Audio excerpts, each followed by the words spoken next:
यशोदानन्दन व्रज जनरञ्जन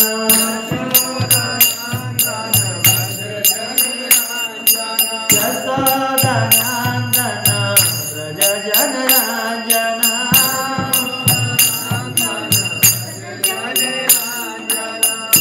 यमुना तेरा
गौरताय भगवान की जय, श्री श्री लक्ष्मी नरसिंह भगवान की जय, सर्वशालिग्राम शिला की जय, गुरु परंपरा की जय, षड गोस्वामी प्रभुपाद महाराज की जय, प्रभुपाद महाराज की जय, जगत प्रभुपाद की जय, गुरुदेव की जय।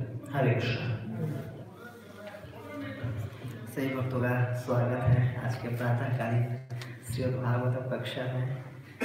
और जो भी जितने वरिष्ठ वैष्णव हैं, वरिष्ठ भक्त हैं, सबसे वैष्णव हैं, सबसे मैं प्रार्थना करता हूँ, आशीर्वाद की याचना करता हूँ, विशेष रूप से आशीर्वाद दें कि ये जो ये अमल पुराण है और अमल आत्माओं के लिए है, जिसके हृदय में कोई भी किसी के प्रति कोई भी कलमश नहीं है, उसके लिए ही। और ये कलमश से रहित पुराण है, और जो हम हैं वो पूर्ण रूप से कलमश से भरे हुए हैं। तो इस अमल पुराण में कुछ भी चर्चा करने के लिए शक्ति संचार चाहिए। तो मैं आप सभी वैष्णवों से विशेष रूप से प्रार्थना करता हूँ। आश्रम गुरु जी प्रभु जी हैं, बरोबर गुरु जी हैं, माता जी हैं, प्लीज आशीर्वाद दें। बहुत ही दिव्य श्लोक है ये, अच्छा श्लोक है। प्रभुपाद जी ने परपट दिया है, छोटा सा परपट है लेकिन बहुत अच्छा है। We will try to discuss something about this श्लोक। हम चर्चा कर रहे हैं श्रीमद् भागवतम चतुर्थ स्कंध अध्याय संख्या 17 और श्लोक संख्या 34 34, जो कि लिखा हुआ है यहाँ पे इलेक्ट्रॉनिक्स बोर्ड पे। आप लोग देख करके पीछे से उसकी वो कर सकते हैं।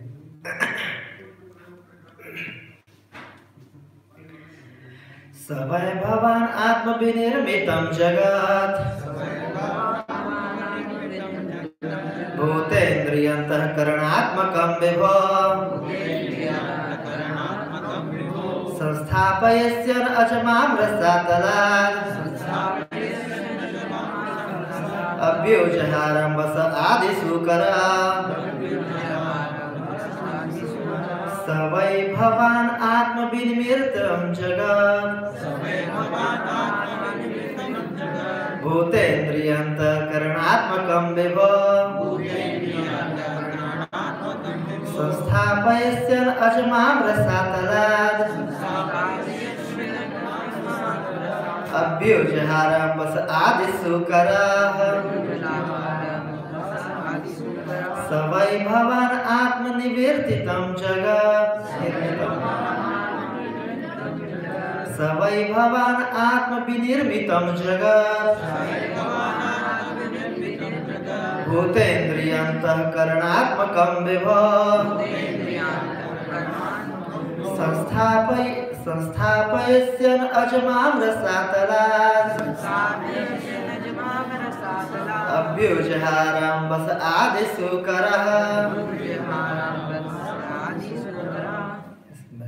सवै भवान् विनिर्मितं जगत् सवै भवान् आत्मविनिर्मितं जगत् भूतेन्द्रियान्तःकरणात्मकं विभो भूतेन्द्रियान्तःकरणात्मकं विभो संस्थापयस्यन् अजमां रसातलात् अभ्युजहारम्भस आदिसूकरः सवै भवान् आत्मनिर्मितं जगत् सवै भवान् आत्मविनिर्मितं जगत् भूतेन्द्रियान्तःकरणात्मकं विभो भूतेन्द्रियान्तःकरणात्मकं विभो संस्थापयस्यन् अजमां रसातलात् अभ्युजहारम्भस आदिसूकरा सवै भवान् आत्मविनिर्मितं जगत् भूतेन्द्रियान्तःकरणात् विभो संस्थापयस्यन् अजमां रसातलात् अभ्युजहारम्भस आदिसूकरा। वैष्णवी माता जी। सवै भवान् आत्मविनिर्मितं जगत् सवै भवान् आत्मविनिर्मितं जगत् भूतेन्द्रियान्तःकरणात्मकं विभो संस्थापयस्यन् रसातलात् भारामस आदि सूत्रः आदि सूत्र। धन्यवाद। तो मैं पढ़ूंगा इसका शब्दार्थ, अनुवाद और तात्पर्य। ऐसी भक्तिवेदांत स्वामी श्री प्रभुपाद जी के द्वारा दिया हुआ। जगत गुरु श्री प्रभुपाद की जय। स वह वही निश्चय ही भगवान स्वयं आत्म अपने से विनिर्मितम निर्मित जगत भूत भौतिक तत्व इंद्रिया अंतःकरण मन हृदय आत्मकम से बना विभो हे स्वामी संस्थापयिष्यन् पालन करते हुए अज हे अजन्मा माम मुझको रसातल नामक अधोलोक से अभ्युजहारा बाहर निकाला अम्भसः जल से आदि प्रारंभिक सुकरः बराह। इसका भावार्थ प्रभुपाद जी ने लिखा है, श्रवण कीजिएगा। तो हे भगवान, आप अजन्मा हैं। एक बार आपने आदि सुकर वराह रूप से मुझे ब्रह्मांड के नीचे के जल से बाहर निकाला था। आपने संसार के पालन हेतु अपनी शक्ति से सभी तत्वों, इंद्रियों तथा मन की उत्पत्ति की है। ठीक है, इसका प्रभुपाद जी ने भावार्थ दिया है, तात्पर्य पढ़ूंगा, श्रवण कीजिएगा। यहाँ पर उस समय का उल्लेख है जब श्री कृष्ण वराह के रूप में प्रकट हुए थे और जल में डूबी हुई पृथ्वी का उद्धार किया था। हिरण्याक्ष असुर ने धरती को इसकी कक्षा से अलग करके गर्भोदक सागर के जल में फेंक दिया था। तब भगवान ने आदि वराह का रूप धारण करके धरती का उद्धार किया था। प्रभुपाद जी ने बहुत गागर में सागर भर दिया है, बहुत ही सुंदर तात्पर्य दिया है। बिल्कुल देखिए, प्रभुपाद जी के जो समझने की बात होती है कि जैसे सपोज ये पर्टिकुलर श्लोक में क्यों यही परपट दिया है, क्या परपट दिया है, ठीक है, अच्छी बात है, वो समझ जाए तो क्यों यही परपट दिया है। मेन चीज है कि इसको समझने लगेंगे ना, जब श्लोक को और अन्वयन करेंगे तो और समझ में आता है, और आप नहीं देखे भी समझ जाएंगे कि हाँ प्रभुपाद ये परपट दिए होंगे इसमें, और पढ़ेंगे तो वही परपट रहेगा। और ये जब समझने लगते हैं कि ये परपट ही क्यों दिया है, कौन बोल रहा है, क्या मानसिकता से बोल रहा है, उस मानसिकता को पकड़ के प्रभुपाद जी परपट देते हैं, फिर और ज़्यादा श्लोक क्लियर होते जाता है, उसका अगला श्लोक भी और इंटरेस्टिंग बन जाता है अगर ऐसे हम समझते हैं तो हम प्रयास करेंगे इसको समझने का। और इससे पहले गुरु परंपरा से सभी वैष्णवों से जो आचार्य हैं उनसे प्रार्थना करेंगे, प्रणाम करेंगे। आप लोग सब मेरे साथ दोहराइए। ओम अज्ञानतिमिरान्धस्य ज्ञानाञ्जनशलाकया चक्षुरुन्मीलितं येन तस्मै श्रीगुरुवे नमः। श्रीचैतन्यमनोभीष्टं स्थापितं येन भूतले स्वयं रूप कदा मह्यं ददाति स्वपदान्तिकं।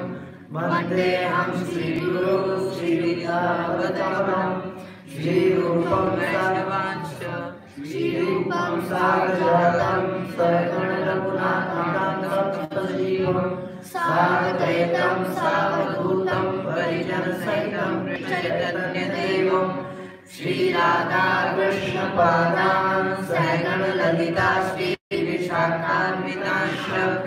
हे कृष्ण करुणा सिन्धो दीनबन्धो जगत्पते गोपेश गोपिका कान्त राधाकान्त नमोस्तुते।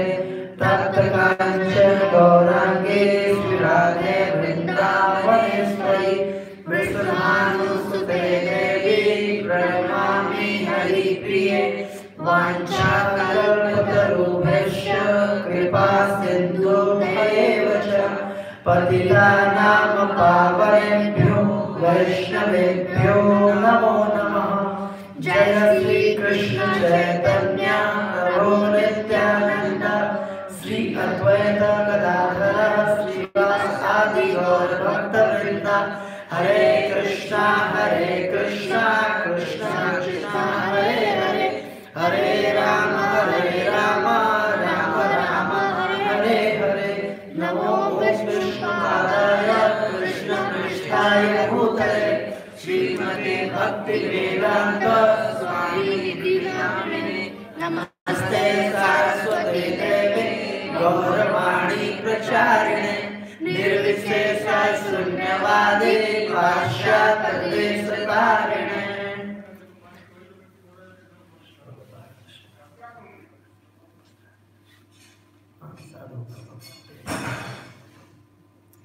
मुखम करोति वाचालं पङ्गुलंघयेत गिरिं यत् कृपातमहं वन्दे श्रीगुरुदेवताय परमानन्दमाधवं श्री चैतन्य। हरे कृष्णा। तो पुनः मैं सभी वैष्णवों से एक बार और अनुरोध करूँगा, थोड़ा सा आशीर्वाद दें और ताकि मुझे शक्ति मिले इसमें कुछ चर्चा करने का। और जैसे कि हम लोग गोस्वामी जी का प्रणाम मंत्र पढ़ते हैं कि श्री चैतन्य मनोभीष्टम, श्री चैतन्य महाप्रभु के मन के अभीष्ट को, मतलब what the Chaitanya Mahaprabhu want to deliver, उन्होंने उनके मन के अभीष्ट को समझा और उसी को फिर आगे परंपरा में उन्होंने दिया। वो क्यों कहते हैं, जब रूप चैतन्य महाप्रभु डांस कर रहे थे जगन्नाथ जी के सामने में, बहुत उदंड डांस कर रहे थे। उदंड डांस करते हुए कुछ श्लोक मन में उच्चारण कर रहे थे, श्लोक बोल रहे थे, फिर गिर जा रहे थे, फिर उठ रहे थे, श्लोक बोल रहे थे। और फिर अगले दिन जब आए चैतन्य महाप्रभु तो वही श्लोक को लिख करके रूप गोस्वामी और कड़छा पे, मतलब उस पे ताल के पत्ते पे, और झोपड़ी में रहा करते थे सिद्ध बकुल में, आप लोग सब देखे होंगे, उनके साथ हरदास ठाकुर जी के साथ, तो लिख करके रखे हुए थे वो। तो देखे जब चैतन्य महाप्रभु को पढ़े उसको, तो बोले ये तो मेरे मन की बात है, मैं कृष्ण से प्रार्थना कर रहा था जगन्नाथ को श्याम सुंदर के रूप में देख करके कि आप भी वही जगन्नाथ हो, मतलब वही श्याम सुंदर हो, सब कुछ वही, लेकिन ये स्थान या फिर जो आपका परिवेश है, वेशभूषा है, ये अच्छा नहीं लग रहा है। तो मतलब एक राधा रानी के भाव में चैतन्य महाप्रभु प्रार्थना कर रहे थे श्याम सुंदर जी से, जगन्नाथ जी से, और वही वो लिखे हुए थे। तो इसीलिए उनके प्रणाम मंत्र में बोलते हैं श्री चैतन्य मनोभीष्टम स्थापितम येन भूतले स्वयं रूप कदा मह्यम, स्वयं हे रूप गोस्वामी कदा कब मह्यम मेरे ऊपर ददाति स्वपदांतिकम, अपने अपना पदांतिकम चरण कमल देंगे ताकि मैं भी आपके रूपानुगा बन पाऊंगा। वैसे प्रभुपाद जी से प्रार्थना करना चाहूँगा कि जो पर्पण दिए हैं, जो श्लोक है, इसी के अनुरूप में इसकी व्याख्या करो और समझने का हम सब प्रयास करो अपने जीवन को उतारने का इस श्लोक को। धन्यवाद। तो इस श्लोक का सबसे पहले हम अनुमान करेंगे कि क्या क्यों बोला जा रहा है। तो जैसे कि आप सब लोग लगभग काफ़ी लोग रेगुलर आ रहे हैं, यही रेगुलर था। तो ये श्लोक है पृथ्वी देवी बोल रही हैं, और पृथ्वी देवी किससे बोल रही हैं? पृथु महाराज से बोल रही हैं। पृथ्वी देवी पृथु महाराज से बोल रही हैं। पृथ्वी देवी ये श्लोक क्यों बोल रही हैं? क्यों बोल रही हैं? क्योंकि जो पृथु महाराज हैं वो बिल्कुल तीर धनुष लेकर के उनके पीछे भाग रहे हैं, उनको मारने पर उद्यत हो गए हैं। और पृथ्वी जो देवी है, भूदेवी, हर जगह भाग करके देख ली, ऊपर के आकाश में गई, स्वर्ग लोक आदि में गई, हर जगह गई, देखे भाई साहब ये तो पीछे लगे हुए हैं, छोड़ रहे ही नहीं है। जैसे कि एक बार सुदर्शन पीछे लगे हुए थे इनके दुर्वासा मुनि के, दुर्वासा मुनि के हर जगह चक्कर काट के देख लिए, हर जगह गए थे, कोई रक्षा कर ले। पिताजी के पास गए थे अपने, मतलब ब्रह्मा जी के पास, एक तरह से उनके भ्राता हुए शिव जी उनके पास गए थे, कोई कहीं रक्षा ही नहीं हो रहा है। इसके बाद फिर उनको लगा कि नहीं, अब जान कहीं नहीं बचेगी। फिर भगवान के पास गए तो भगवान के कहने से फिर इन्हीं से होगी है। तो वैसे ही जब पृथ्वी देवी सर्वत्र यत्र तत्र सर्वत्र भाग करके देख ली, कोई रक्षा कर ले, कोई बचा ले, देखिए कोई रक्षा नहीं कर रहा है, कोई रक्षा नहीं कर रहा। तो आखिरी में क्या की कि उन्हीं पृथु महाराज से ही बचने के लिए प्रार्थना करने लगी, है ना। तो प्रश्न आता कि क्यों यही प्रार्थना की? तो यही इसलिए प्रार्थना की, जैसे कि कोर्ट होता है ना, जैसे कोई केस लगा रहता है तो कोई वकील होता है मुकदमे में, वो अलग अलग दलील देता है कि देखिए माय लॉर्ड जज साहब, पिछले केस में ऐसा ही एक केस आया था और एक मुजरिम के खिलाफ ऐसा हुआ था, तो आपने ये फैसला लिया था, और ये भी जो केस है ना लगभग सेम ही केस है। तो क्योंकि पिछले ने आपके आपने ऐसा फैसला लिया था तो आपको इस फैसले पे एक बार विचार कर लेना चाहिए। ये नहीं बोलता कि आप यही लीजिए, को विचार कर लेना चाहिए। तो वैसे ही पृथ्वी देवी इस श्लोक में बोल रही हैं कि पीछे आपने ऐसा ही किया था और मेरे साथ ही हुआ था ऐसा घटना, तो उसी को याद दिला रही है। क्या याद दिला रही है, क्या बोल रही हैं? तो इसमें कह रही हैं कि सवै भवान आत्म विनिर्मितम जगत। इसमें पहले तो 2 लाइन में पृथ्वी देवी उनको याद दिला रही हैं कि हे भगवान, हे भवान। भगवान कहते हैं किसी को आदर देना होना, सह मतलब वह भगवान रिस्पेक्ट का एक वचन है। तो सवै भवान आत्म विनिर्मितम जगत, कि हे भगवान, हे महाशय, आपने आत्मा खुद से विनिर्मितम, अच्छे तरीके से, विकृष्ट रूपेण निर्मितम, अच्छे तरीके से जगत का निर्माण किया है। मतलब आपने बिल्कुल, जो आपकी क्रिएशन है बिल्कुल परफेक्ट है। आपने खुद से ही सारा क्रिएशन किया परफेक्शन की तरह से। क्या क्या क्रिएशन किया है उसके अगले लाइन बता रहे हैं। भूत, कि जो भी ये 5 तत्व हैं, भूत जिससे हमारा शरीर बना हुआ है। इंद्रिय, जो 5 इंद्रिय हैं, इनकी आपने संरचना की है। अंतःकरण, जो मतलब आत्मा का भी, क्योंकि हम आपका ही अंश है। और मन, अंतःकरण का कहने का अर्थ है कि मन, बुद्धि, अहंकार। अंतःकरण हमारा सूक्ष्म शरीर, इसकी भी रचना आपने किया है। अंतःकरण आत्मकम विभो, विभो मतलब होता है महान, कि आपने ही खुद से इन सबकी क्रिएशन किया है। पृथ्वी देवी पहले बता रही है कि देखिए आपके ही बनाए, जो आप नष्ट करने के लिए, मेरे को मारने के लिए आप अवतारू हो रखे हैं, आपने ये सब बनाए रखा है। फिर अगले 2 लाइन में बोल रही हैं कि जैसे दलील दे रही है अपना कि क्यों मुझे क्षमा करना चाहिए। तो संस्थापयिष्यम, आपने ही स्थापित किया था, मतलब एक बार क्रिएट कर दिया उसको। एक जैसे कि सर्ग करते हैं भगवान, उसके बाद विसर्ग ब्रह्मा जी से करवाते हैं। तो सारे 14 प्लैनेटरी सिस्टम को भगवान बना करके अपने अपने उनके एक्सिस पर स्थित कर दिए हैं।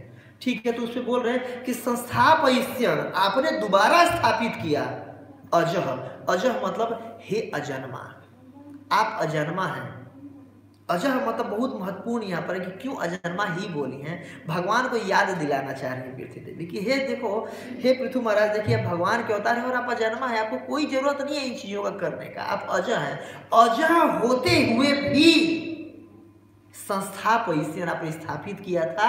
माम रसातलाद, मुझे रसातल से। जब मैं पिछली बार कष्ट में थी तो आपने ही, जो कि आप अजन्मा हैं, आपको जन्म लेने की कोई जरूरत नहीं है। न तस्य कारणम करणम च विद्यते, भगवान का परिभाषा बोला गया कि उनके लिए कोई भी कार्य करणीय नहीं है। फिर भी आप कृपा पूर्वक, आप मेरे पे दया कर करके माम रसातलाद स्थापित, कि आपने रसातल से मुझे स्थापित किया था, बचाया था। क्या है? अभ्युजहारा अम्बसः सुकर, अभ्युजहारा मतलब निकाला था, अम्बसः, अम्बु जल को कहते हैं, जल से, और आदि सुकर, आपने आदि बराह का रूप लिया था, सुकर का रूप लिया था। हालांकि आप अजन्मा हैं, आपको कोई जरूरत नहीं है जन्म लेने का, फिर भी आपने मुझे बचाने के लिए सुकर का रूप लेकर के मुझे स्थापित किया था। और अभी आप देखिए, आप ही मुझे मार रहे हैं, आप ही ने मुझे बचाया था, आप ही के चलते मैं यहाँ पर हूँ, जो भी हूँ मैं आप ही के चलते हूँ। आपने क्रिएट किया है, पहले 2 लाइन में बताया है। दूसरे 2 लाइन में बताया कि आपने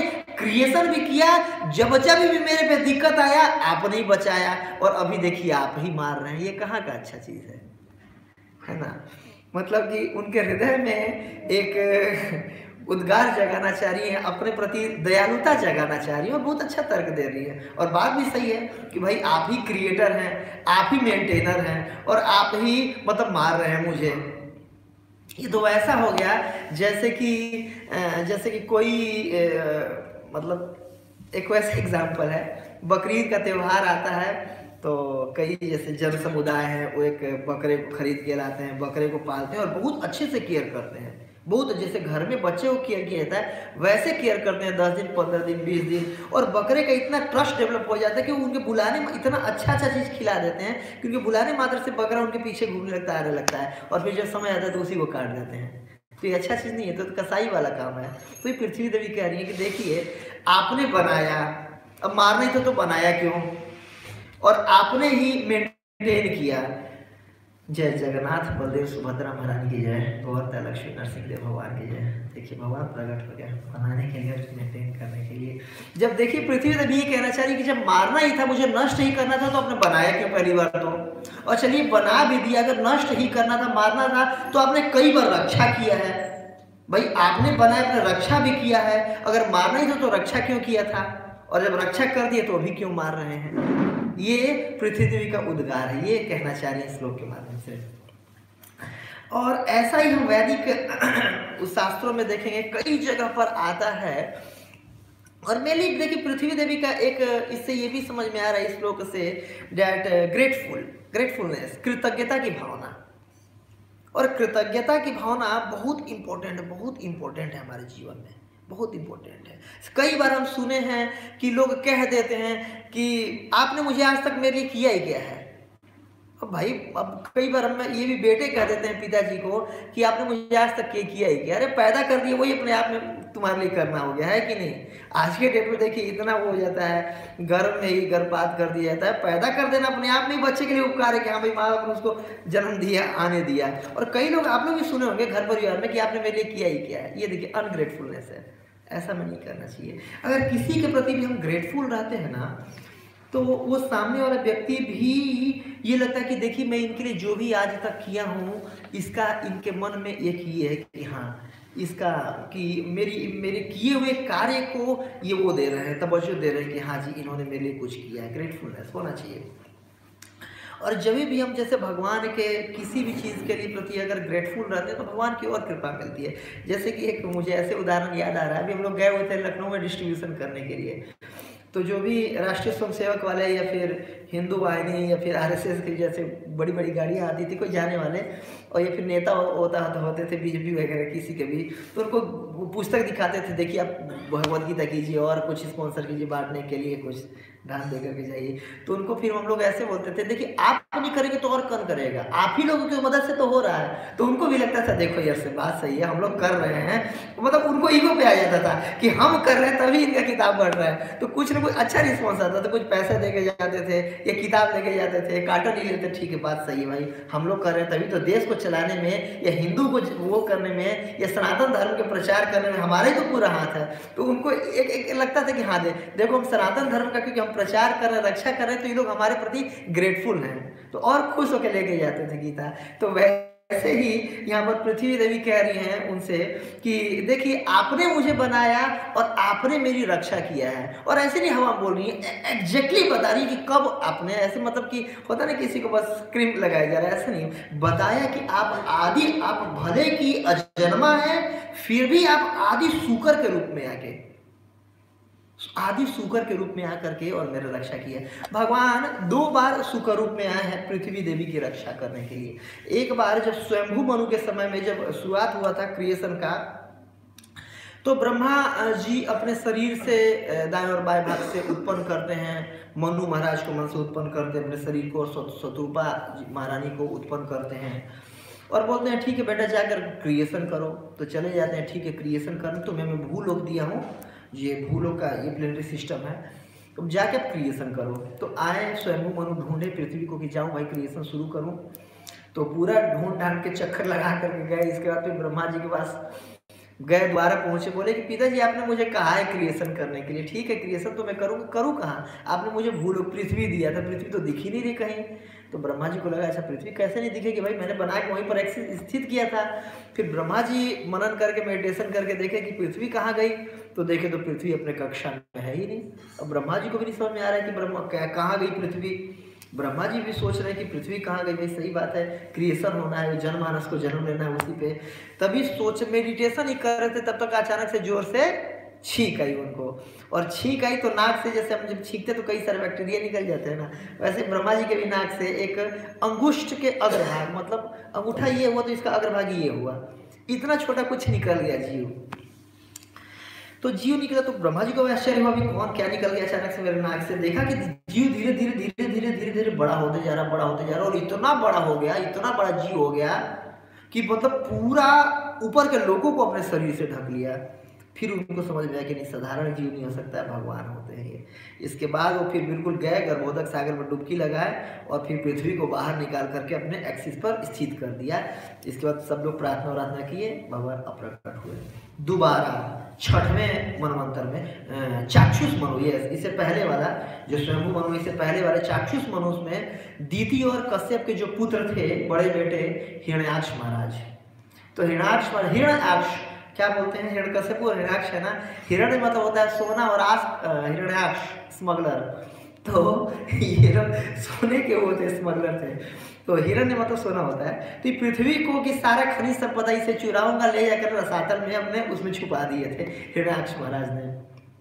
इसके बाद दोबारा फिर सेम प्रोसेस से ब्रह्मा जी के नासिका से ही उत्पन्न हुए थे वराह भगवान, और ये श्वेत वराह उत्पन्न हुए थे। ये श्वेत वराह कल्प, जो हम लोग ये संकल्प का मंत्र पढ़ते हैं, तो ये ब्रह्मा जी के दृश्य उसमें कल्प में श्वेत वराह कल्प वयोसुत मनवंतरे अष्टाविंशति में जुगे कली जुगे कली प्रथम चरण में पूरा उसमें मंत्र में आता है। तो ये श्वेत वराह उत्पन्न हुए थे और ये फिर गए उसमें अम्बोसा जल में गए और पृथ्वी देवी को अपने वो जो वो होता है दांत होते हैं उस पर ले करके आए, और ले करके जब आ रहे थे तो मेरी पृथ्वी देवी क्यों यही वाला उसमें वो कर रही, उद्धृत कर रही है कि देखिए आप एक तो अजन्मा हैं, आप जन्म नहीं लेते हैं, ऊपर से आपने मेरे लिए जन्म भी लिया और मेरे पे उपकार भी कर रहे थे, आप मुझे बचा रहे थे। बचाते समय जो हिरण्याक्ष महाराज थे, हिरण्याक्ष जो था वो खूब गाली दे रहे थे मतलब भगवान को। आपने सुना होगा ये कथा, 3rd कैंटो में आता था कि तुम सुअर हो और वो मेरे से डर के भाग रहे हो, बिल्कुल निकम्मे हो, कुछ नहीं कर रहे हो, डरपोक हो, दम है तो मेरे सामने आओ, ये वो फलाना ढिकाना, बहुत गाली दे रहा था, बोल रहा था उनको, चिल्ला चिल्ला के कतई गाली दे रहा था कि और लोग भी सुन लें। और भगवान चुपचाप पृथ्वी को, क्योंकि दाढ़ों पर ली हुई थी, तो चुपचाप उसको सहन कर रहे थे भगवान। देखिए भगवान चुपचाप सहन कर रहे हैं अपने भक्त की रक्षा के लिए। ले गए, स्थित किए वहाँ पर। इसके बाद फिर ये युद्ध किए और युद्ध करने के बाद फिर एक थप्पड़ कान के पास लगाए और एक ही बार में खत्म हो गए हिरण्याक्ष महाराज। तो वही पृथ्वी यहाँ पर याद दिला रही है, देखिए आपने मेरी रक्षा किया था और मेरे लिए आपने गाली सुना था। पृथ्वी देवी भी देख रही हैं कि देखो मेरे लिए कितना अपशब्द सुने भगवान, कितना कटु वचन। कोई साधारण जीव का है क्या तुच्छ जीव, सोचने मात्र से तो करना पड़ा भगवान को, सोचने मात्र से खत्म हो जाएगा जीव। एक वेदांत सूत्र है कि इच्छा मात्र से ब्रह्मांड का उत्पत्ति, क्रिएशन और विनाश हो जाता है। दृष्टिपात्र मात्र से सब कुछ कर देते हैं भगवान। और देखिए मतलब यही पृथ्वी देवी यहाँ पर याद दिला रही है कि आपने मेरे लिए गाली सुना था, आपने मेरे लिए कटु वचन सुने थे और आज आप मुझे मारने पर उद्धत हो रहे हैं। एक बार की ऐसी कहानी आती है कि जब विभीषण थे, समझा रहे थे रावण को कि भाई वो भगवान है, उनके शरण में चले जाओ, इसमें कुछ नहीं रखा है, उनके शरण में जाने पे वही तुम्हारी रक्षा कर सकते हैं, बाकी कोई तुम्हारा रक्षा नहीं करेगा। और जो रावण महाराज थे, रावण जी अपने तमाम चीज बोल रहे थे, नहीं ऐसे मारूंगा, वो करूंगा, ये करूंगा, सबको नष्ट कर दूंगा, मेरा बेटा इंद्रजीत ऐसा वैसा। तो बोले कि ठीक है मेरे साथ आओ। अपने साथ ले गए और ले जाके मतलब सबसे ऊपर अटारी पे चढ़ा करके ऊपर बोल रहे कि देख रहे हो सामने, तो बोलता है हाँ ये बहुत बड़ा सोने का पहाड़ है, बहुत बड़ा सोने का पहाड़ था लंका के बगल में, समुद्र नहीं, वो सोने का पहाड़ था। इसके बाद बोले कि जो सोने का पहाड़ है, तो विभीषण ने बताया कि नहीं सोने का पहाड़ नहीं है, ये हिरण्याक्ष का कुंडल है कान का, जो इतना बड़ा पहाड़ के रूप में दिख रहा है ना, हिरण्याक्ष का कान का कुंडल है। और सोचो जब हिरण्याक्ष का कान का कुंडल इतना बड़ा है तो हिरण्याक्ष कितना बड़ा होगा। पृथ्वी जिस पे आप शासन कर रहे हो वो हाथ के जैसे बॉल के जैसे उठा के नीचे छिपा दिया था और उसको भगवान ने एक थप्पड़ मार दिया था। तो आप सोचो अपनी गति, इस वजह से अभी भी टाइम है, अब जा करके उनके शरण में चले जाओ। वैसे पृथ्वी देवी हर जगह घूम करके आके भगवान के शरण में ही आकर के फिर रिक्वेस्ट कर रहे हैं कि देखिए भगवान ने आपके किए हुए उपकार को मैं मानती हूँ और आपने कई बार उपकार किया है और इस बार भी मेरे को बचाइए। ऐसे ही एक बहुत सुंदर प्रेयर्स आता है गोपी गीत में 3rd नंबर का श्लोक, 31st चैप्टर का 3रे नंबर का जो श्लोक है, उसमें कह रही है गोपी जन कि विसा जलाप्ययाद ब्याल राक्षसा बरस मारुताद वैद्युता नला विस्मयात्मजात विश्वतो भयात ऋषभते वयम रक्षिता मुहुर। इसमें कह रही है कि ऋषभते वयम रक्षिता मुहुर, ऋषभ मतलब हे पुरुषों में श्रेष्ठ, ते आप रक्षिता हमारी कई बार हमारी रक्षा की है, मुहुर बार बार आपने हमारी रक्षा किया है। ये तब की बात है जब श्री गोपी जनों को छोड़ करके भगवान रासलीला के बीच में से चले गए थे और गोपी जन उनको खोज रही थी, तो उसमें प्रार्थना करती हैं कृष्ण के लिए। कृष्ण से पिछले श्लोक में कह रही है कि हे आप मुझे छोड़ करके चले गए कृष्ण और आपके विरह में मर रही हैं, और मर रही है, इस वजह से ये प्रार्थना कर रही है। क्या कह रही हैं कि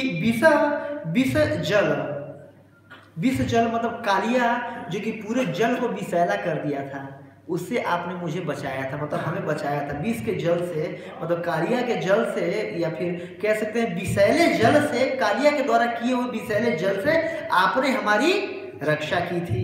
विष जलाप्य या व्याल राक्षसाद, व्याल राक्षस मतलब व्योमासुर वगैरह से, या अघासुर जो कि व्याल राक्षस मतलब पशु को मारने वाले, खाने वाले, मतलब जनमानस को खाने वाले राक्षस। ये तीनों भाई बहन थे, पूतना, अघासुर और बकासुर।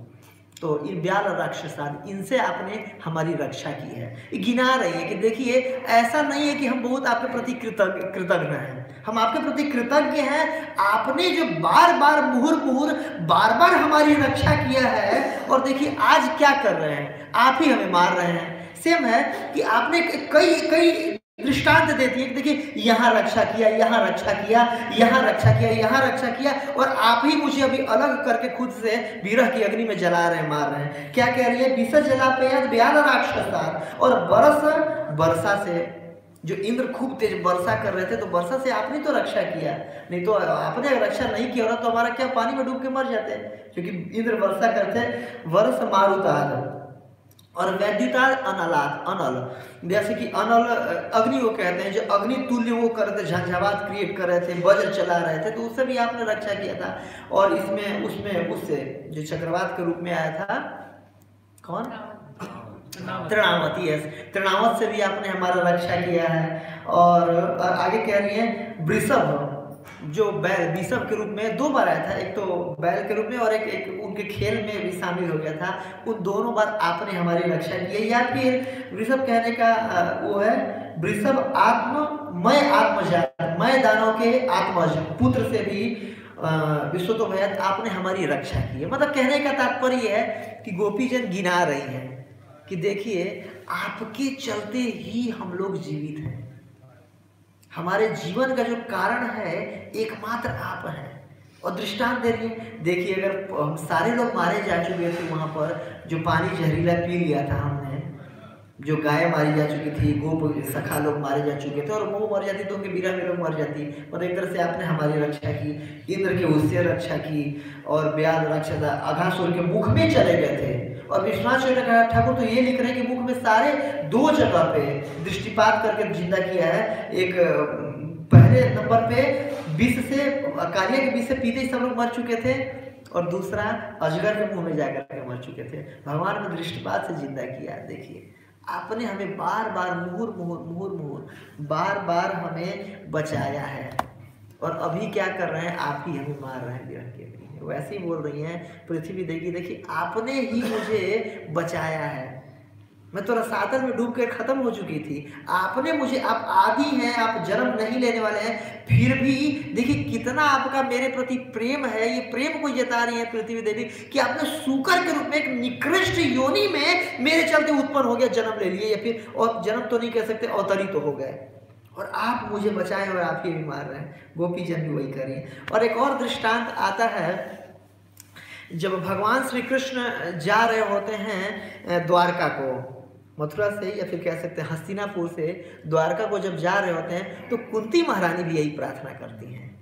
कुंती महारानी भी अपनी प्रार्थना में कह रही हैं कि विषाद महाग्ने पुरुषाद दर्शदात असत सभाया वनवास कृष्णता हृदय मेरे अनेक महारहास शास्त्र द्रोणे शास्त्र अभे अस्म हरे अभिरक्षिता। क्या कह रही है कुंती महारानी भी ये कह रही है कि देखो कृष्ण, आपके चलते हम लोग अभी जीवित हैं, आपने ही हमें बारंबार बचाया है, और अभी आप हमें छोड़ करके जा रहे हो। जो कि महाभारत का युद्ध हुआ है, महाभारत के युद्ध में कई सारे वीर मारे गए हैं, तो जो वीर लोगों के जो जान पहचान वाले होंगे, संबंधी लोग होंगे, क्या वो हमारे बेटों पर वो नहीं करेंगे, आघात नहीं करेंगे? आप बार बार हमारी रक्षा किए हो, आपके चलते ही हम जो है सो हैं जीवित हैं, और अभी आप छोड़ करके जा रहे हो, मतलब अब ये एक तरह से मार रहे हो। आपके बिना तो हम ऐसे भी जीवित नहीं रहेंगे। तो ये कहने का तात्पर्य था कुंती महारानी का। तो याद दिला रही है कि कहाँ कहाँ आपने रक्षा, ये देखिए कृतज्ञता का वो है। हमें जब भी कृष्ण के पास जाना चाहिए ना, तो we should be very much thanksful about जो भी कृष्ण ने हमें आज तक दिया है, या जो भी कृष्ण ने हमारी आज तक मदद किया है, उसके लिए हमें बारंबार धन्यवाद करना चाहिए।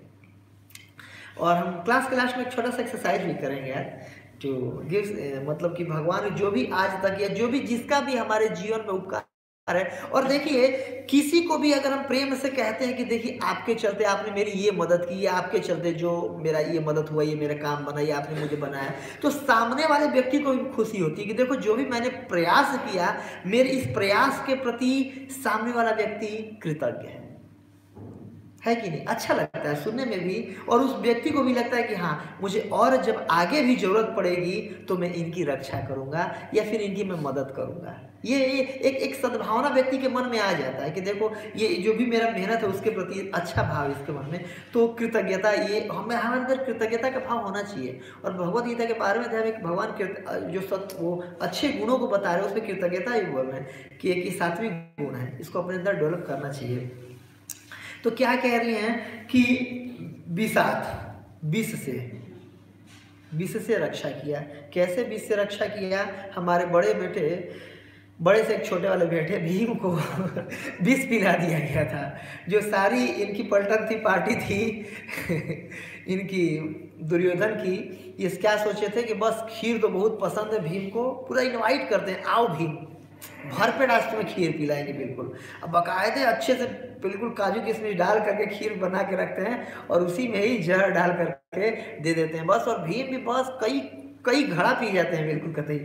तो विष से, अब देखिए भीम एक तरह से लगभग मृत प्राय हो चुके थे, लेकिन कृष्ण आपके कृपा से और मार के भी सोची कि देखो इधर रहेगा तो पता चल जाएगा कि जहर से मारा है पता चल जाएगा। तो क्या किए, उठा करके पानी में फेंक दिए कि मर मुरा के उधर ही मछली सछली खा जाएंगी, कोई पता ही नहीं चलेगा कहाँ गया। और देखिए जो जल का क्या गुण होता है ना, शरीर के जहर को निकालता है। जैसे कि मेरे को याद है, आज से जब मैं कॉलेज के फर्स्ट ईयर में था, मेरी मम्मी को सांप काट लिया था।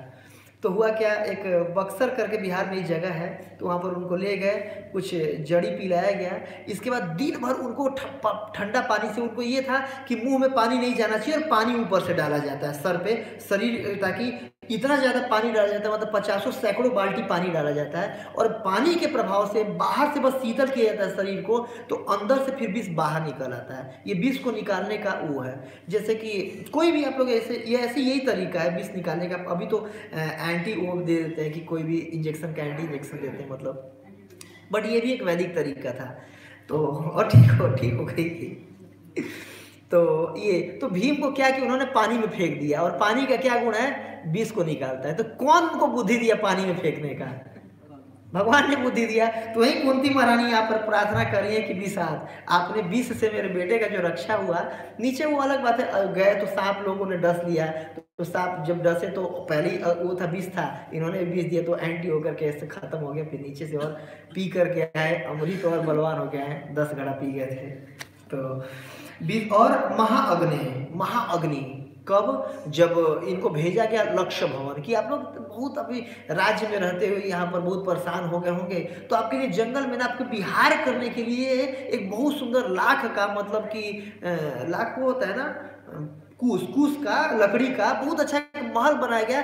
कुछ देर के लिए जाइए वहाँ पर विहार करके आइए, आप लोग थोड़ा सा माइंड आप लोग का अच्छा रहेगा, परेशान हो रहा है। तो ये कह के उनको भेजा गया था, बताइए, और वहाँ जाके आग लगा दिया गया। तो यहाँ पर वही लिख रहे कि महाअग्नि, सारे के सारे हम लोग जल करके मर गए होते। एक आदमी को गार्ड पे लगा रखा था कि बस देखना ये लोग कब सारे सो जाएं तो इनको जला के फूंक के वहीं पर ताप जाए, मार दिया जाए, है कि नहीं। लेकिन हे कृष्ण, आपने रक्षा की वहाँ से भी। आगे कह रहे हैं कि पुरुषाद मतलब जो मनुष्य को खाने वाले या फिर नरभक्षी असुर, जब ये लोग वनवास के दौरान थे तो एक नरभक्षी था ना जो भीम उससे लड़ने गए थे, उससे रक्षा की है भगवान आपने। फिर असत्स भाया, असत सभा, सभा मतलब होता असेंबली, और असत सभा जब द्रौपदी का चीरहरण किया जा रहा था, वो सभा को बोल रही है असत सभा। वो सत लोगों की सभा नहीं थी, वो असत लोगों की सभा थी। अच्छे लोगों की सभा नहीं थी, बुरे लोगों की सभा थी, असत सभा। या उस सभा में आपने ही मेरी बहू का, द्रौपदी का साड़ी के रूप में अपने आप को एक्सपेंस करके और आपने ही बचाया था। आपने, भगवान ही तो वहाँ पर जो द्रौपदी को हाथ ऊपर खड़ी कर दी तो भगवान आकर के साड़ी के रूप में फिर बचाए। तो वहाँ पर एक अलंकार में एक वो भी किया जाता है, साड़ी बीच नारी है कि नारी बीच साड़ी है, साड़ी है कि नारी है कि नारी है कि साड़ी है ना। कि समझ में उसको नहीं आ रहा था कि क्या ये औरत मतलब साड़ी है कि नारी है, ये नारी है कि साड़ी है कि साड़ी है कि नारी है, मतलब ये फिर साड़ी साड़ी है। उसको समझ में खींचते खींचते खींचते खींचते बाप रे बाप बिल्कुल शाम हो गया। और बलवान वो भी बहुत बलशाली था और मतलब भगवान ने रक्षा किया। तो ये कहना चाह रहे हैं असत सभाया, असत लोगों की सभा से आपने मेरी बहू को बचाया था। और वनवास कृषित, वनवास में भी कई तरह के कष्ट आए लेकिन आपने रक्षा किया। कैसे? दुर्योधन महाराज ने भेजा था एक बार, दुर्योधन के पास आए थे कौन? दुर्वासा मुनि।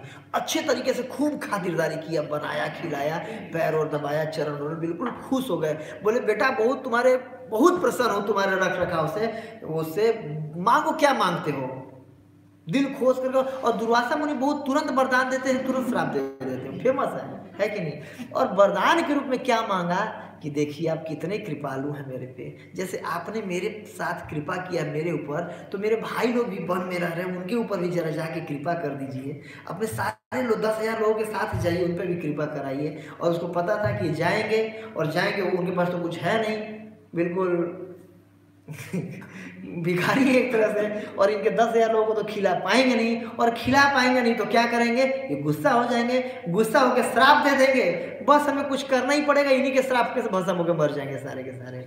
तो वही यहाँ पर कुंती महारानी बोल रही हैं कि वनवास कृक्षित, कि वनवास में कई तरह के कष्ट आए, आपने रक्षा किया। आपने आकर के जो कि दुर्वासा मुनि और सारे उनके शिष्यों का पूरे पार्टी का पेट भर दिया था, जिसके चलते हमारी रक्षा हो पाई। नहीं तो उसमें पक्का ही तो श्राप से जला देते, हमें मार देते। आगे कह रहे हैं कि फिर मृधे मृधे अनेक महाशस्त्र अस्त्रों की, बार बार आपने ये इसके महाभारत के युद्ध में, कैसे एक बार की बात है, युद्ध लड़ी जा रही थी 10वें दिन, और उन्होंने फैसला भी ले लिया था कि आज तो कतई मार ही दूंगा अर्जुन को। और बिल्कुल एक के बाद एक बाण चलाए जा रहे थे, बाण चलाए जा रहे थे, और बिल्कुल अब इतने ज़्यादा परेशान हो गए थे अर्जुन कि परेशानी के वो खो करके अर्जुन अपने पसीना पोंछने लगे। इतना पसीना आ रहा था कि पसीना से आंखों पर पानी आ जा रहा था, देख ही नहीं पा रहा कि मेरे को तीर कहाँ मारना है, इतना तेज बाण मार रहे थे वो भीष्म पितामह। और जब पसीना पोंछने लगे तो कृष्ण आगे उनका रथ चला रहे थे, और कृष्ण पीछे से देख लिए, मतलब अपने भगवान का अंगान यश सकलेंद्रिय वृत्तिमंती, एक अंग दूसरे अंग का कार्य करता है। तो भगवान का सर आंख का काम कर सकता है, भगवान का पीठ, तो अपने पीठ से देख लिए कि वो अर्जुन तो वो पोंछने जा रहा है पसीना, और सामने ये बाण मार रहे हैं, क्या होगा। तो अचानक से भगवान ने वो नीचे झुका दिया घोड़ों को, और उनके सर के ऊपर से पार हो गया जो वो था। तो देखिए यही वहाँ पर बोले कि आपने बार बार रक्षा किया है, महाभारत के युग में अनेक शस्त्रों से रक्षा किया है। रक्षा करने के लिए क्या कर रहे थे, कई बार देख रहे थे कि अर्जुन भी तो ऐसा बाण चला रहे थे कि मतलब जब तक बाण लेके चलाने जाए तब तक उनके बाण आ जाता था, तो कृष्ण खड़े होकर के और अपनी छाती पे बाण को ले लेते थे, और उनकी बाण इतना तगड़े होते थे, बिल्कुल छाती छेद कर देते थे कृष्ण के, मतलब कवच को छेद कर देते, हाँ छाती को छेद नहीं करते तो खून आ जाता था, है कि नहीं। वही आखिरी समय में याद कर रहे हैं भीष्म पितामह कि जब तीसरे श्लोक में कि हे भगवान आपका वो स्वरूप मुझे, पार्थ सारथी वाला स्वरूप मुझे स्मरण हो। तो देखिए कहने का तात्पर्य है कि वहाँ पर आपने हमारी रक्षा किया है। और ये उसका परीक्षित महाराज भी उसी को कह रहे तिमिंगल ही, कितने तिमिंगल जैसे बड़े बड़े योद्धा थे, लेकिन आपने हमारे दादाजी लोग को बचाया। और कुंती महाराज ने फिर कह रहे हैं अभी द्रोणी के अस्त्र से आपने, अभी मैं देखा मेरी बहू का, ये बहू का जो भी कह सकते हैं उत्तरा का रक्षा किया है आपने। तो हे कृष्ण मैं आपके प्रति कृतज्ञ हूँ, तो आपने ही हमारा रक्षा किया, जो भी हम हैं आपके चलते ही हैं। तो वही कृतज्ञता अपनी प्रकट कर रही है इस श्लोक में पृथ्वी देवी, कि हे कृष्ण जो भी हैं आप ही के चलते हम लोग हैं ऐसे, तो भयभीत थी। तो एक वो आता है कि हमें जीवन में भय आता ही क्यों है, एक और दृष्टिकोण है इस श्लोक को देखने का, क्योंकि भयभीत होकर के उनको शरण लेने की जरूरत पड़ी। तो जीवन में भय आता ही क्यों है कि नहीं? भय हो रहा है तो बार बार हमें बचने के लिए इधर उधर भागना पड़ रहा है या छुपना पड़ रहा है। तो इसके बारे में श्रीमद् भागवतम के 11वें स्कंद में उद्धव गीता में कृष्ण उद्धव जी को बता रहे हैं। ये एक संवाद है निमि महाराज और उनके बीच, 9 योगेंद्र के बीच का है, बहुत सुंदर संवाद आता है। तो बताते हैं कि भय हमें जीवन की किसी भी परिस्थिति में, देखिए हम सबका एक्सपीरियंस है कि कभी ना कहीं हम लोग भयभीत होते हैं, है कि नहीं? हम में से कोई नहीं है जो कि कह नहीं सकता है कि अब जीवन में मैं कभी भय नहीं हुआ है मुझे, हम सबको होता है। तो भय होता ही क्यों है? What is the root cause? तो इसमें बता रहे हैं कवि योगेंद्र बता रहे हैं इससे निमि महाराज से, क्या कह रहे हैं कि भयम द्वितीय अभिनिवेश ईसा पतेश से विपर्दयो स्मृति तन्मायया तो बुधआ भजेतम भक्तैक ऐसा गुरुदेवतात्मा। इस श्लोक में 5 तत्वों की व्याख्या किया गया है। बहुत बहुत डीप श्लोक है ये। भगवान उद्धव गीता इसको कहते हैं, उद्धव जी को बता रहे हैं कि भय क्यों आता है। भयम द्वितीय अभिनिवेशयत् स्यात्, जब भी हम द्वितीय अभिनिवेश में चले जाते हैं तो भय आता है। द्वितीय अभिनिवेश का मतलब क्या होता है कि अपने स्वरूप से हट करके कुछ और अपने को मान लेना। जैसे कि हम क्या है, भगवान के पार्ट एंड पार्सल हैं, जीवरे स्वरूप है कृष्ण नित्य दास। तो कृष्ण की नित्य दासता को छोड़ करके कुछ और जब मान लेते हैं, अब देखिए कृष्ण के जैसे सरल भाषा में इसको ये कह सकते हैं कि जैसे कोई छोटा बच्चा हो, पिताजी के साथ अगर मेले में चल रहा हो, मेला देखने जा रहा हो, खूब भीड़ भड़का हो और पिताजी का हाथ पकड़ा हुआ है, एक उंगली ऐसे करके चलते थे, बचपन में लोग चलते थे, तो बिल्कुल कतई सीना चौड़ा करके चलता है, बिल्कुल अकड़ करके। कुछ भी हो भाई पिताजी है, पिताजी का हाथ पकड़ा हो, कुछ भी है पिताजी, निर्भीक होकर के चलता है कि नहीं? पिताजी का पर वो होकर के निर्भीक होकर के, तो उसने वो स्वरूप को जानता है कि मैं पिताजी का पुत्र हूँ और पिताजी मेरे मेंटेनर रक्षक है, निर्भीक होकर चलता है। वैसे ही यहाँ पर कह रहे हैं भयम द्वितीय अभिनिवेशयत् स्यात्, कि हम द्वितीय अभिनिवेश में चले जाते हैं कि कृष्ण के संतान हैं या कृष्ण के पार्ट एंड पार्सल नित्य अंश हैं, इसको छोड़ करके कोई भी अभिनिवेश कि मैं अमरेंद्र हूँ या मेरे फादर का नाम ये है, मैं भारतीय हूँ या मैं दिल्ली का वासी हूँ या मैं ब्रह्मचारी हूँ, ये जो भी द्वितीय सब कुछ ये डिग्री, मतलब ये कैसे कह सकते हैं, अपने आप को कुछ ओरिजिनल चीज़ से हट करके कुछ और मान लेना। इसके चलते ईसा पते से विपर्दयो स्मृति, हमारी स्मृति विपरीत हो जाती है। किससे? ईश से, भगवान से हमारी स्मृति विपरीत हो जाती है। और ये क्यों होती है?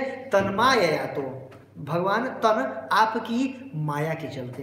तो इसलिए क्या करने के लिए तन्माया, तो बुध आ भजे, तो इससे बचने का क्या उपाय है? जो बुद्धिमान है बुध आ भजेतम, आपका अगर भजन करे, उपाय बता रहे हैं कि अगर भय से बचना हो तो क्या करना है? बुध आ भजेतम, जो बुद्धिमान है आपका भजन करते हैं। कैसे भजन करते हैं? भक्तई का ऐसा, भक्तैक ईसा गुरुदेवतात्मा, गुरु को अपना शरीर और आत्मा मान करके अगर कोई भगवान का भजन करता है तो जा करके इस भय से हम मुक्त हो सकते हैं। तो जीवन में कभी भी ऐसा सिचुएशन आए तो हमें क्या करना चाहिए? भगवान के शरण में जाना चाहिए और अपने स्वरूप को हमें समझना चाहिए। एक बंगला में है ना कि जीवे कृष्णदास यही विश्वास कर ले तो आर दुख नहीं। हमें क्यों दुख आता है? क्योंकि हम ये भूल गए हैं कि कृष्ण के हम अंश हैं, दास हैं, मालिक समझने लगते हैं, है कि नहीं? अगर ये जिस क्षण हमें रियलाइज हो जाए कि भगवान के अंश हैं, भगवान मेंटेनर है, जैसे पृथ्वी देवी बता रही हैं कि हे भगवान आपने मुझे क्रिएट किया था, है ना, पहले 2 लाइन में बता रही हैं, फिर बोल रही है कि आपने मुझे मेंटेन किया था। तो वैसे हम कृष्ण से प्रार्थना कर सकते हैं, हे कृष्ण मैं आपका अंश हूँ, आपने मुझे क्रिएट किया, जो स्थूल शरीर है आपका दिया हुआ है। इस श्लोक में यही बता रही है ना, भूतेन्द्रियात्मकम, कि आपका द्वारा दिया हुआ स्थूल शरीर है, आपके वो दिए द्वारा सूक्ष्म शरीर है, अंतःकरण सब कुछ करें और आप मेंटेनर हैं, तो आप इस बार भी मेंटेन कीजिए। अगर ये सोच करके हम कृष्ण पे आश्रित रहेंगे हर परिस्थिति में तो हम अभय रहेंगे। जैसे प्रहलाद महाराज देखिए हर परिस्थिति में अभय क्यों थे? क्योंकि कृष्ण पे आश्रित है, कृष्ण को हर अपने को कंडीशन में देख पा रहे थे। तो वैसे हमें भी अपने जीवन में कुछ भी ऊपर नीचे, कुछ भी कोई भी परिस्थिति आए तो एक आदत डालना चाहिए। जब हमारी भक्ति शास्त्री क्लास हो रहा था तो प्रभु जी ने हमें एक वो करवाया था कि आप हर परिस्थिति में एक ये आदत डालें, हैबिट डालें कि हर परिस्थिति को कहें thank you Krishna, by your blessings ये जो भी मेरे जीवन में घटना घटी। और अगर ये परिस्थिति, ये अगर हम मानसिकता अगर डेवलप कर लेंगे ना हर परिस्थिति में थैंक यू कृष्णा का, तो हम देखेंगे कि बहुत बोर नहीं होंगे, मतलब बोर नहीं, फ्रस्ट्रेट नहीं होंगे, डिप्रेस नहीं होंगे, बहुत ज़्यादा भयभीत नहीं होंगे। हर परिस्थिति में कृष्ण पे आश्रित होंगे और कृष्ण को थैंक यू बोलें कि थैंक यू कृष्णा, आपने ये चीज़ दिया, थैंक यू कृष्णा आपने ये। मैं ये बस टाइम हो चुका लगभग, मैं थोड़ा सा उस समय लेना चाहूँगा। और आप लोग को सबको 30 सेकंड का टाइम मिलता है, फिर सबको हाथ खड़े करके एक एक पॉइंट बोलना होगा जो भी आपके जीवन में कृष्ण का या गुरु का या प्रभुपाद का या किसी और व्यक्ति का, पिता का, माता का, पति का, पत्नी का बहुत बड़ा सहयोग रहा है, जिसका आप लोग सोचते हैं कि हाँ ये कृपा इनका है मेरे ऊपर, तो आप सबको एक एक पॉइंट जरूर बोलना है कि इनकी मेरे ऊपर ये उपकार किया, ये कृपा, ये इस चीज़ के लिए मैं इनके प्रति कृतज्ञ हूँ। ठीक है, तो 30 सेकेंड सब लोग सोच लीजिए। यस, आप बोल सकते हैं जो भी आपको मतलब आपको बोलना है, किसी के प्रति भी, कोई हो सकता है वो, भगवान, गुरु, पति पत्नी, टीचर, कोई हो सकता है। एक चीज़ कोई बोलिएगा जो कि आपको अभी भी याद है जीवन में, जिसके प्रति हम सच में कृतज्ञ हैं। सोचिए। दूसरे के जीवन के बारे में बता सकते हैं।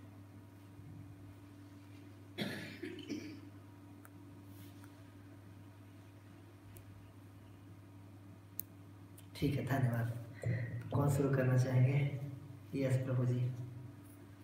कृष्ण के नाम बचपन से ही सुना हुआ था, फोटो देखता था, but Krishna as a supreme personality of god है, ये स्कॉन में आता है मुझे पता चला। तो स्कॉन के प्रति आप कृतज्ञ हैं। Okay, thank you. Yes Prabhu, yes मुझे जैसे इन्होंने बताया कि हम भगवान के बारे में थ्योरी नहीं, बिल्कुल एज इट इज प्रैक्टिकल बताना है। पहले से सुनते आए हैं, हाँ। पर जो हमारे को पढ़ना सिखाया, जो आज हम रोज यहाँ पे आ रहे हैं, वो आप ही आप ही के हम कृतज्ञ हैं कि आप हमारे को सिखा रहे हैं, पढ़ा रहे हैं। अपने चलते हैं। Thank you, thank you. Yes Prabhu ji. भक्तों के प्रति कृतज्ञ हैं। Okay, thank you. जब 1 साल पहले मैं जिम में कष्ट आया था, तो उस समय बहुत फ्रस्ट्रेशन हुआ था। मैं आज देखता हूँ, अगर वो नहीं आया होता तो उस सिचुएशन से कैसे डील करना है कभी नहीं सीख पाता। और कृष्णा बहुत बार बहुत परिस्थिति में। Thank you very much. Krishna का आभार। यस प्रभु जी। मैं प्रभुपाद की लिखी हुई किताबों के प्रति हमेशा कृतज्ञ रहा हूँ और हमेशा रहूँगा। वो ना होती मैं यहाँ नहीं होती। Prabhupada thank you very much. माता जी। जी मैं 6th क्लास में थी, मेरी एक सोशल स्टडीज टीचर थी, तो उन्होंने कहा कि why go through so many gods, we should go to the root. मतलब कृष्ण प्रति वो उस टाइम जो उन्होंने बोला था हमारे दिमाग में घुस गया कि कृष्ण इज गॉड। तो उनके प्रति बहुत टीचर के प्रति मेरी ग्रैंड मदर है और शुद्ध मतलब भगवान की गीता रोज पढ़ती थी, चाहे वो गीता प्रेस वाली पढ़ती थी, वर्तनी वाली, तो हम लोग आदत डाली थी दादी जी के प्रति। ओके, और कोई? यस प्रभु जी, मैं अपनी मम्मी के प्रति हूँ, क्योंकि जो चैंटिंग करने की आदत डाली उन्होंने कर। मम्मी के प्रति thank you very much. Yes Prabhu ji, मैं अपने मम्मी और पापा के प्रति हूँ। Okay, thank you. Prabhu ji. भक्तों के प्रति कृतज्ञ हूँ जिन्होंने मुझे इस्कॉन का रास्ता दिखाया। भक्तों के प्रति कृतज्ञ जिन्होंने मुझे इस्कॉन का रास्ता दिखाया। Okay, thank you very much. Guru Maharaj के प्रति जिन्होंने मुझे भक्ति दिया। गुरु महाराज के प्रति जिन्होंने मुझे भक्ति लता भेज दिया। ओके, और कोई? यस प्रभु। जैसे जिस सिचुएशन से मैं जा रहा हूँ, तो उसमें मुझे रिवील हो रहा है कि लाइक मतलब मेरे अंदर जो नेचर्स हैं, तो वो मुझे रिवील हो रहा है और मुझे उनसे कैसे निकलना है, इसके प्रति जो सिचुएशन में जो भी है, तो मैं उसके लिए गॉड को बहुत ज़्यादा ग्रेटफुल। हाँ ठीक है, सिचुएशन आई तो मैं यहाँ से मुझे समझ में आया कि हाँ मेरे अंदर ये अनर्थ भी है और मैं इससे निकल सकता हूँ, तो ये इसके लिए मैं grateful situation. Okay, thank you very much. Thank you. Okay, yes माता जी, लास्ट। भागवत गुरु जी उनके प्रति tolerating me, my annoying nature, and being there with me for in thick and thin of the life. Okay, thank you very much. Thank you. Husband के अलावा कोई और बताना? ये तो ये हो गया, वहाँ बैठे हुए वो सुनेंगे, अच्छा लगेगा उनको। सब ये जेन्युइन बोले थे क्योंकि उन्होंने कई बार मेरे से ये चीज़ बोला है, बट आपको पता नहीं, भगवान जाने। ठीक है, ओके ओके, थैंक यू। तो यस जी प्रभु जी। जैसे गीता तो मैंने पहले ही पढ़ी थी, ये गोरखपुर वाली गीता पढ़ी थी, तो मतलब कुछ समझ नहीं आता था इसमें पढ़ने में। लेकिन जब प्रभुपाद जी की मुझे यथारूप गीता मिली तो उसको जो है ना पढ़ के जो है ना समझ आने लगा थोड़ा थोड़ा। फिर मैं इससे पंजाबी भाग में जो है ना तो भगवत गीता के प्रति कृतज्ञ हैं। भगवत गीता तो प्रभुपाद की जो गीता है ना, हाँ उसके प्रति, प्रभुपाद के प्रति। Okay, thank you very much. तो आपने शेयर किया। ऐसे ही जब भी हम जीवन में अगर देखें ना, अगर सोचने मात्र से कि हम सोचे बैठ करके 2 मिनट की, जब भी कभी भी जीवन में वैसी परिस्थितियाँ जब हम निराश हो, जब हम फ्रस्ट्रेट हो कि किसने मेरे जीवन में अच्छा किया कुछ, तो हम सोचने मात्र से देखेंगे ना कि एक पॉजिटिविटी आ गया कि देखो यार इन्होंने भी मेरे पे उपकार किया, इन्होंने भी मेरे उपकार किया, इन्होंने भी मेरे पे उपकार किया। सोच करके अगर हम लिखेंगे कुछ भी, या कृष्ण को थैंक यू करेंगे या किसी को भी करेंगे, तो सोचने मात्र से, लिखने मात्र से जीवन का वो क्षण तुरंत उससे वो बाहर निकल जाते हैं कि वो जब डिप्रेस हो रहे हैं, टेंशन हो रहा है कि भाई इन्होंने मेरे पास ये उपकार किया, इन्होंने मेरा इस बारे में मदद किया, ऐसे करके। तो ये बहुत अच्छी आदत है। और हर परिस्थिति में, जैसे पृथ्वी देवी श्लोक में बोल रही है कि देखिए पता नहीं कौन से युग में आपने मेरी रक्षा की थी, आज भी याद कर रखी है। तो वैसे ही कि कृष्ण थैंक यू, आप मेरे को बचाए या फिर आपने मेरी रक्षा किया। तो इस तरीके से कोई पर्टिकुलर हो सकता है, अगर उसके प्रति हम सोचेंगे, लिखेंगे, तो एक हृदय भी हमारा अच्छा होता है। किसी के प्रति कुछ दुर्भावना आ भी रहा है ना, ये सोचे ठीक है कुछ गड़बड़, देखिए कोई व्यक्ति परफेक्ट नहीं है, कलु दोष निधि राजन, दोषों का निधि है। समुद्र में पानी दिखेगा वैसे लोग में दोष ही दिखेंगे, क्योंकि कलयुग का गुण है ये, कला का युग है ये। तो गुण दोष दिखना स्वाभाविक है, लेकिन अगर उसके व्यक्ति के गुणों के बारे में सोच करके लिखे कि ठीक है इसका क्या उपकार है मेरे ऊपर, तो देखिए ये कोई दृष्टिकोण ही चेंज हो जाता है हमारा, है कि नहीं। सामने वाला को भी, और कभी हम अगर करेंगे, देखिए किसी के प्रति, जिसके प्रति हम आए कि आपने मेरी ये मदद किया, तो उसका भी दृष्टिकोण हमारे प्रति चेंज हो जाता है और हमारा भी उनके प्रति चेंज हो जाता है। तो इस श्लोक से हमें ये पृथ्वी देवी की जो प्रार्थना है उससे ये हमें सीखने को मिले। ये दैन्य बौद्धिक बहुत अच्छा प्रार्थना है, दैन्य बौद्धिक प्रार्थना के कैटेगरी में आएगा। तो ठीक है, बहुत बहुत धन्यवाद आप सबका, बहुत बहुत धन्यवाद। ग्रंथराज श्रीमद् भागवतम की, जगत गुरु श्री प्रभुपाद की। कोई टीका टिप्पणी आप में से किसी का हो तो आप बंद कर दीजिए इसको, किसी कोई प्रश्न लगा